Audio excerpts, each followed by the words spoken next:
I think I may have figured out a contributing factor to those vibrations on my last video.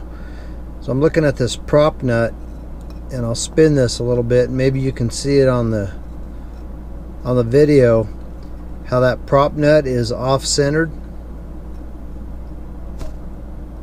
I don't know if you can see it or not. I guess hopefully you can. But the nylon is like wore out in the middle of that prop nut,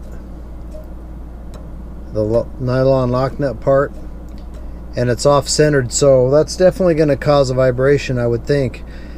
I have two of, this is the worst one, and then I have another one on the opposite corner that's got a little bit of a wobble to it as well. So I'm going to replace the prop nuts, and we'll give that a try and see if it fixes those vibrations.